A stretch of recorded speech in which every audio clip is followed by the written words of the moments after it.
Are we the only living things in the entire universe?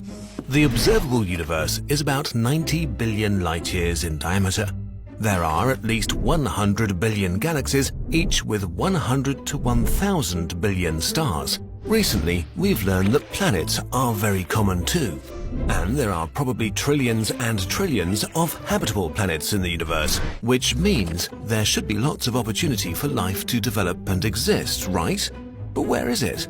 Shouldn't the universe be teeming with spaceships? Let's take a step back.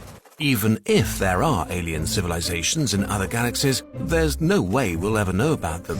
Basically, everything outside of our direct galactic neighborhood, the so-called local group, is pretty much out of our reach forever because of the expansion of the universe.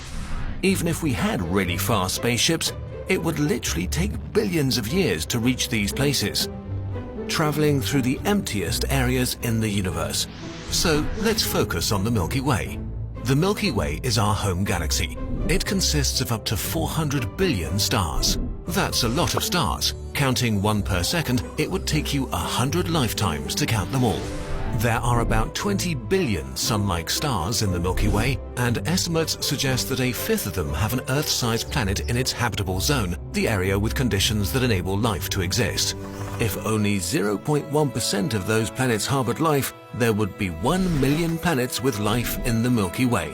But wait, there's more. The Milky Way is about 13 billion years old. In the beginning, it would not have been a good place for life because things exploded a lot. But after 1 to 2 billion years, the first habitable planets were born. Earth is only 4 billion years old, so there have probably been trillions of chances for life to develop on other planets in the past. If only a single one of them had developed into a space-traveling super-civilization, we would have noticed by now. What would such a civilization look like? There are 3 categories. A Type 1 civilization would be able to access the whole energy available on its planet. In case you're wondering, we're currently around 0.73 on the scale, and we should reach Type 1 sometime in the next couple of hundred years. Type 2 would be a civilization capable of harnessing all of the energy of its home star. This would require some serious science fiction, but it is doable in principle. Concepts like the Dyson sphere, a giant complex surrounding the Sun, would be conceivable.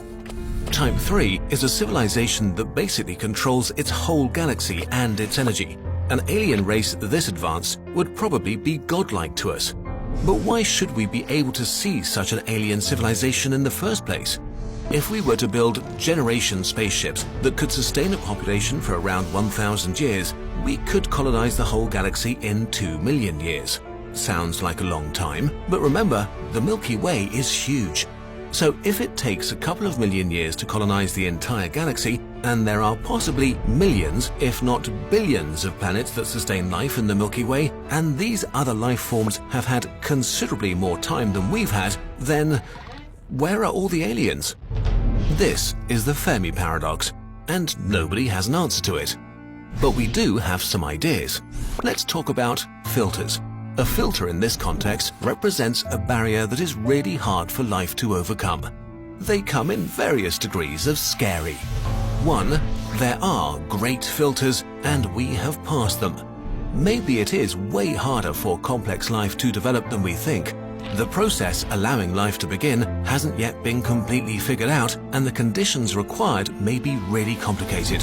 Maybe in the past, the universe was way more hostile, and only recently have things cooled down to make complex life possible. This would also mean that we may be unique, or at least one of the first, if not the first, civilization in the entire universe. 2. There are great filters, and they are ahead of us. This one would be really bad. Maybe life on our level exists everywhere in the universe, but it gets destroyed when it reaches a certain point, a point that lies ahead of us. For example, awesome future technology exists, but when activated, it destroys the planet. The last words of every advanced civilization would be, "This new device will solve all of our problems once I push this button." If this is true, then we are closer to the end than the beginning of human existence. Or maybe there is an ancient Type 3 civilization that monitors the universe, and once a civilization is advanced enough, it gets eliminated in an instant. Maybe there is something out there that it would be better not to discover. There is no way for us to know. One final thought, maybe we're alone.